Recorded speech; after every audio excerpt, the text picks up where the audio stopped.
We're here! Did we miss anything? We would not presume to begin without you, Ida. Urianger has returned to the Waking Sands, but everyone else is now present. Yes, but for what exactly? We all have duties to attend to, Alphino, so you may dispense with the preamble. Thank you, Elise. It is the very subject of those duties which compelled me to call this gathering. Though the Warriors of Darkness no longer pose a threat, Eorzea's many troubles demand no less of our attention. And while I stand by the decision to approach each task as we see fit, I fear our effectiveness will ultimately be diminished should we continue to act in ignorance of each other's efforts. Thus, I propose we elect a successor to Minfilia.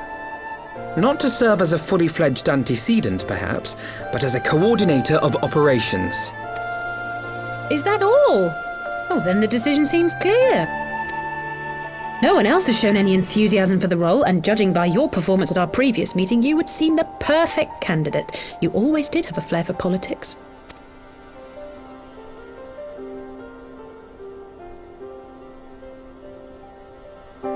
I did not mean to... That was not my intention. As my tenure as commander of the Crystal Braves comprehensively demonstrated, I lack the qualities required for such an office. I would much prefer to remain as I am now, a soldier in the field, so to speak. Should none of our numbers step forward, must we then constrain some unwilling candidate to take up the position? Well, based on merit alone, a certain adventurer would be my choice. Though I concede she might struggle to balance her new responsibilities with, let me see, slaying primals, thwarting legatuses, and feeding the orphan poor. Thancred makes a good point. Any who would wear such a mantle would be bound by its obligations. Have we not become sufficiently familiar with each other's methods to act without an overseer? At present, I see no cause to so willingly limit one of our number. Oh my goodness! Help! I need some help here!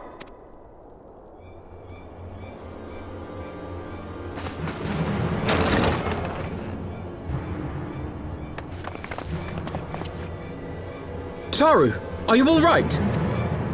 Me? I'm fine.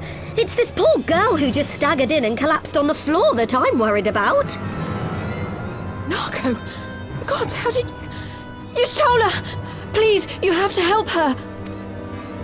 Kral, a hand if you would. Let us see about closing these wounds.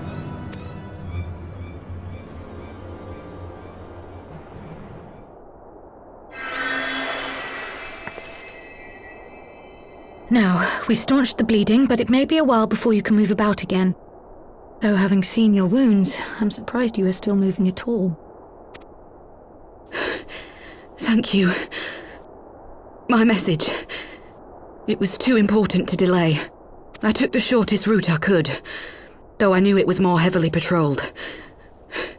As you can see, my efforts at evasion were not entirely successful. Honestly, you're too brave for your own good. What was so urgent that you needed to fight half the Empire to get here? You could have been killed. I'm sorry, Ida. I had good reason. But I imagine your friends are wondering who this bloody mess of a Mikote is.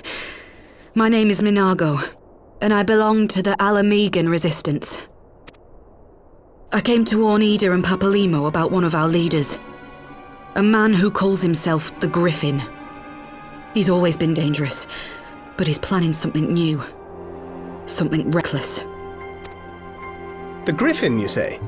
I've heard the name. Rumor has it your man is eager to test his claws. Aye, and on no easy target. He means to assault Belsar's wall from the Alamegan side. But what does the Griffin possibly hope to gain from such an attack? From what I understand, he wants the fires of war to spread to Eorzea. And for that, he needs to control the border with Gridania. So, he means to spark a conflict between the Alliance and the Imperial forces stationed in Alamigo, to have Eorzea's armies aid in the liberation effort, whether they will it or no. His plan is flawed. Even should the Resistance succeed in occupying the wall, they would not be able to hold it. Imperial reinforcements would drive them out within a week. Be that as it may, if there is even a chance that this scheme could bring about an escalation in hostilities between Eorzea and the Empire, the Alliance must be informed. Agreed.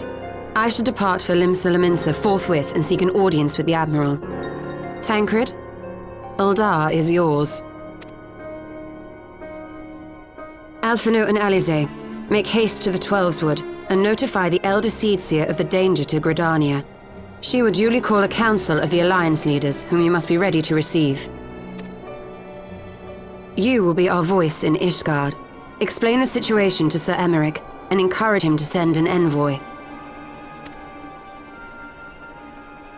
To Taru, Krile, I leave the care of our injured messenger to you.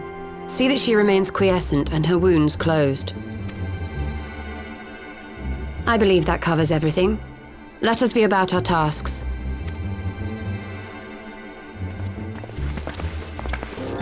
I suspect the ill tidings from Gyr Abania will be held as a turning point. The beginning to a bloody end. The business of war was ever conducted with the coin of self-sacrifice.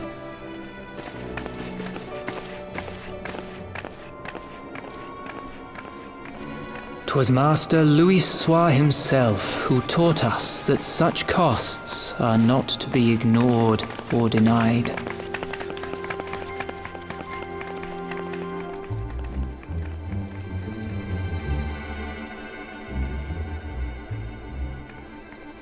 And so, I shall embrace them. When the time comes, I will make my choice, as you will yours.